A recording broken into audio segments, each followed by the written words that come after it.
अहमियत रह गई है इस मुल्क में या नहीं? वोट की तो अहमियत कोई नहीं रह गई। अब अल्लाह से दुआ है कोई अच्छा हुक्मरान आ जाए, कोई जो गरीबों के लिए बेहतर हो।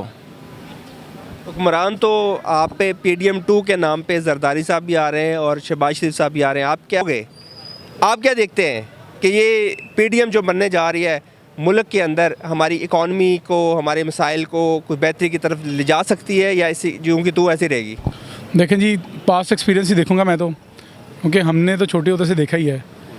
मेरा नहीं ख्याल है कोई प्रोग्रेस आएगी, क्योंकि जब से होश संभाला है ग्राफ पाकिस्तान के नीचे ही जाते देखा है, ऊपर जाते नहीं देखा। महंगाई बढ़ी है, इन्फ्लेशन रेट बढ़ा ही है, बेरोज़गारी बढ़ी है। अभी भी हम जो कमाते हैं उसके अंदर अभी भी गुजारा उस तरीके से पूरा नहीं हो सकता। सही कह रहे हैं आप। तो जो CM पंजाब मरियम नवाज़ तख्ते लाहौर पे बैठने जा रही है, ये तख्ते लाहौर आपको पता है कि सियासत की एक लाइन है, जो डायरेक्शन है, जो सीधा मतलब कि कहीं लेके जाता है। अब देखें कि क्या देखते हैं आप लाहौर में मरियम नवाज़ आके लाहौर को या पंजाब को कैसे चलाएगी? मतलब अगर आवाज़ उठा ले किसका उठा ले? ये क्या आपके ख्याल में, मतलब ये चीफ जस्टिस साहब को पता नहीं है?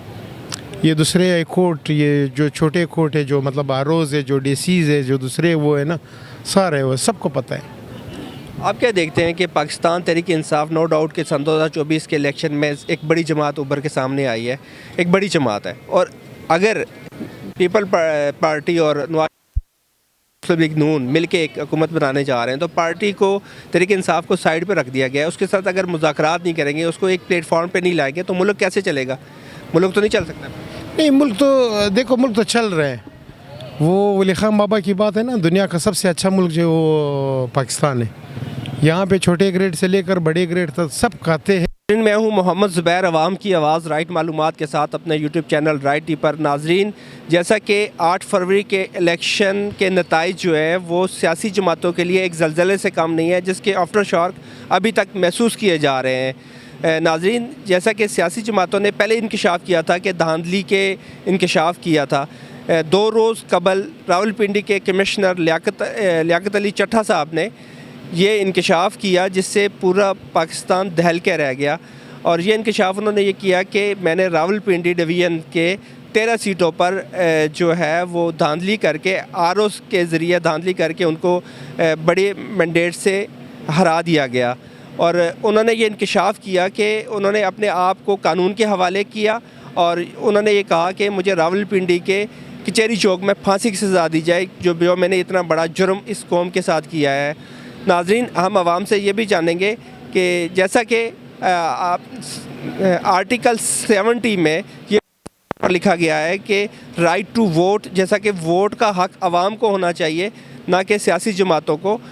हम आवाम से ये जानेंगे कि अगर इस मुल्क में इस्तेकाम आएगा सियासी, और जब सियासी इस्तेकाम आएगा तो मुआशी इस्तेकाम आ सकता है, उसके बगैर ना तो माशी इस्तेकाम नहीं आ सकता। आवाम से ये जानेंगे कि वो क्या कहते हैं और उनकी राय क्या है। क्या अगर PDM की कल को जमात आ जाती है, जैसे कि जरदारी साहब ने सदर बन गया और शहबाज शरीफ साहब वज़ीर-ए-आज़म पाकिस्तान बनने जा रहे हैं, अगर वो PDM 2 जो आती है पाकिस्तान में, तो वो क्या इस मुल्क की महंगाई को कंट्रोल कर पाएगी, पाकिस्तान को क्या इकॉनमी में बेस्ट तरफ लेके जा सकती है या नहीं? जानते हैं आवाम से। आप ये हमारे साथ रहिएगा। अल्लाह हाफ़िज़। अल्लाह पाक हिदायत दे इन सब लोगों को। बहुत शुक्रिया, बहुत मेहरबानी। जो है वो धांधली के इंकशाफ हुए थे, RO के मतलब कि इसी तरह सीन बना था। जो इस वक्त जो सबसे बड़ा इंकशाफ किया है, जो कमिश्नर एक बड़ी सीट पे होता है, जो ख़ुद इलेक्शन करवा रहा होता है, उसने ख़ुद आके इंकशाफ किया कि मैंने धांधली करवाई है और मुझे सज़ा दी जाए। ये एक बड़ा इंकशाफ है। आप क्या कहेंगे? सर जी, पहले नंबर पे आपकी बात का जवाब देता हूँ कि कमिश्नर का तो तल्लक ही नहीं है इलेक्शन के साथ। RO और DRO का तल्लक होता है। नहीं, उन्होंने ये कहा है कि कमिश्नर साहब ने ये कहा है कि हम मैंने RO के ज़रिए से मैंने धांधली करवाई है। उसने माना है इस बात को। सर जी, RO या DRO इलेक्शन कमिश्नर के अंडर आते हैं। इलेक्शन कमिश्नर इसके कमिश्नर के अंडर नहीं आते हैं। आप कहते हैं धांधली नहीं हुई। अच्छा, तो अच्छा मुझे एक चीज़ बताएं कि इस वक्त हमारी जो मुल्क में महंगाई है, आपने ख़ुद ही देखा कि महंगाई बढ़ती जा रही है। आवाम का ये कहना था कि जैसे कि अगर हुकूमत आएगी इलेक्शन के बाद तो पाकिस्तान स्टेबल होगा, इकॉनमी में भी स्टेबल होगा, हालात बेहतरी की तरफ देखने को मिलेंगे। आप क्या कहेंगे? जो PDM हमारी 16 महीने हुकूमत कर चुकी है, सेम PDM 2 के सिलसिले में ये हमने देखने को मिल रहा है कि PDM 2 आ रही है। जैसा कि जरदारी साहब को भी सदर बनाया जाता है, शहबाज शरीफ साहब को वज़ीर आज़म पाकिस्तान बनाया जाता है, तो एक मिलजुल के, इसको कहते हैं कि मिलजुल के जो हुकूमत करने जा रहे हैं, क्या इससे हमारे मुल्क में इकॉनमी की तरफ जाएगी, मतलब कि इकॉनमी बेस्ट होगी, या ऐसे ही जूं का तू सिलसिला होगा? जी आहिस्ता आहिस्ता काम चलेगा सारा, ठीक है, एकदम नहीं हो जाएगा कि 14 सीढ़ियाँ 14 की 14 चढ़ी जाएं। जो 16 माह हुकूमत की गई है ना PDM की तरह, ये भी उस तरह की चलेगी, मगर पाकिस्तान को संभलते 10 साल लगेंगे। गवर्नमेंट चाहिए 10 साल की, पूरी किसी को तो अक्सरियत मिली नहीं है। पीपल पार्टी कह रही है हमने सीटें नहीं चीज़ बताएं कि जैसे कि अभी जरदारी साहब और शहबाज शरीफ साहब मिलकर हुकूमत बनाने जा रहे हैं, पाकिस्तान तहरीक इंसाफ एक बड़ी जमात उभर के सामने आई है, बड़े अच्छा उन्होंने मैंडेट लिया हुआ है आज़ाद उम्मीदवार से, चाहे वो हुकूमत सूबे में खैबर पख्तूनख्वा में हुकूमत भी बना रही है। उसके बावजूद भी अगर इस मुल्क में इस्तेकाम लाना है तो सब पार्टियों को मिल के जाना पड़ेगा, पाकिस्तान को आगे लेके जाना पड़ेगा। उन्होंने क्या वो खान साहब के साथ मिल के हुकूमत बनाने के लिए क्यों तैयार नहीं है? वजह सर जी, खान साहब ने कहा कि ना मैं नून लीग के साथ बैठूंगा और ना मैं पीपल पार्टी के साथ बैठूंगा, तो वो किधर जाएं दोनों पार्टी का? ये बताएं ना आप, ये बता दें आप। मुल्क कैसे आगे जा सकता है? बस अल्लाह की कुदरत होगा तो इंशाल्लाह चलता।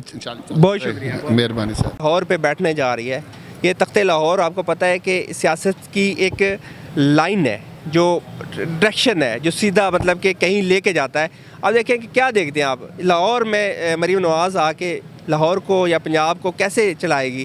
पहली दफ़ा एक्सपीरियंस है उनको, पहली दफ़ा हुकूमत में जा रही है। To be very honestly speaking, मुझे नहीं लगता कि क्यों उनके पास तो कभी कोई वजारत रही भी नहीं है, कोई पास्ट एक्सपीरियंस नहीं है, उन्होंने अपने आप को प्रूफ नहीं किया कभी भी, ठीक है। सो मुझे नहीं लगता कि we should expect something from हर।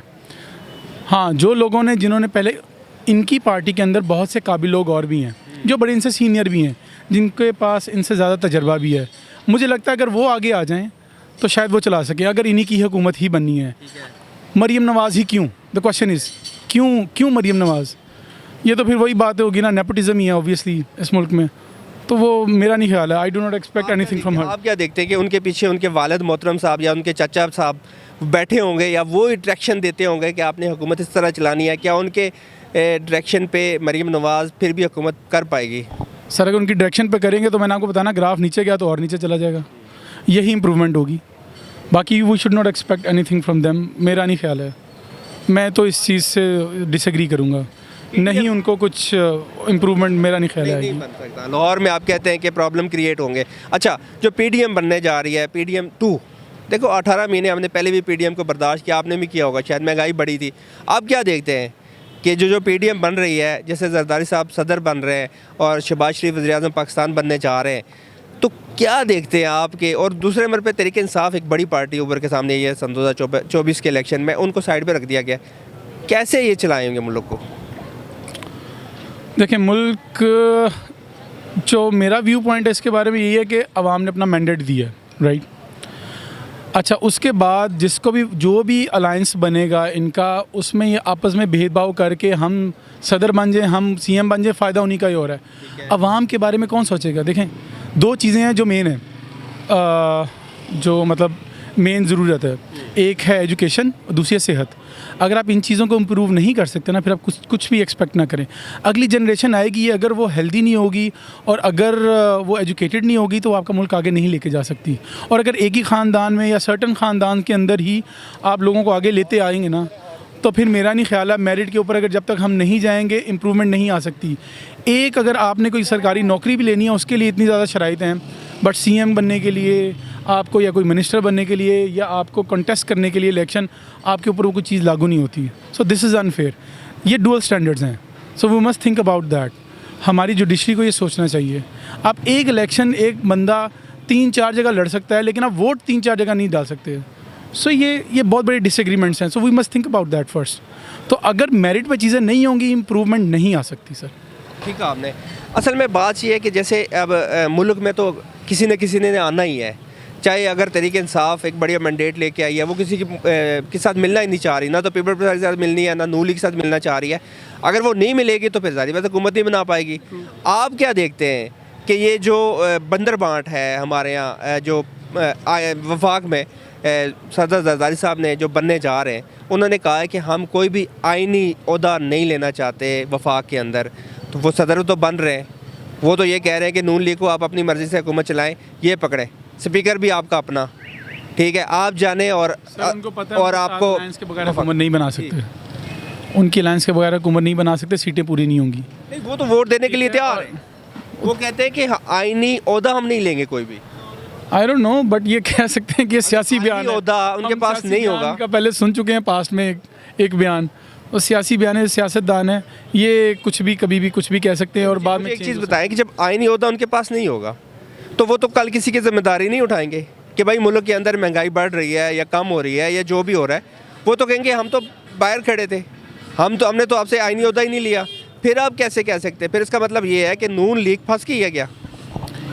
फंसेंगे नहीं सियासतदान, मैं इस चीज़ पे बिलीव नहीं करता। They will always they will make their way out, किसी ना किसी चीज़ के अंदर वो अपना निकाल लेंगे। अभी क्राइसिस हैं पाकिस्तान के अंदर, बहुत सारी चीज़ें टैकल करने वाली हैं। सो मेरे ख्याल से शायद वो उनकी ये सोच, अब ये उनको बेहतर पता है कि वो क्या सोच रहे हैं, बट हो सकता है वो कहते हैं कि क्राइसिस के अंदर ही मैनेज कर सकें। और अगर कोई चीज़ या महंगाई बढ़ती है, कुछ होता है, तो वो सारा ब्लेम उन्हीं पे है जो हुकूमत बना रहे हैं, जिनके पास सियासी ओहदे हैं। So this could be anything, you can expect anything from these kind of politicians. मेरा नहीं ख्याल है इससे ज़्यादा और मैं आपको कुछ बता सकता हूँ, because you are also citizen of Pakistan, you know very well. हमें पता है, हम बचपन से देखते आ रहे हैं, 2 पार्टियाँ होती थी, तीसरी पार्टी आई है, वो भी ख़त्म हो गई फिर दोबारा। आई डोंट नो इस मुल्क का क्या बनेगा, बट हम वी कैन प्रे कि यार अल्लाह ताला इस मुल्क के लिए अब देखिए कि इस बार की जो आप पंजाब के अंदर हुकूमत बनने जा रही है या वफाक में बनने जा रही है, एक तकड़ी अपोजिशन मौजूद है, नो डाउट। क्या आप कहते हैं कि मरीम नवाज़ के लिए तहरीक इंसाफ की एक अपोजिशन बैठी सामने होगी तो वो काम करने देगी? और ज़रूरी होना चाहिए, अपोजिशन जब तक नहीं होगी शायद काम मुल्क में ना हो। आप क्या देखते हैं? फिर देखिए वो सबको मिला के साथ लेके जा सकती है क्या? अब ये डिपेंड करता है कि उनके रिलेशन कैसे हैं।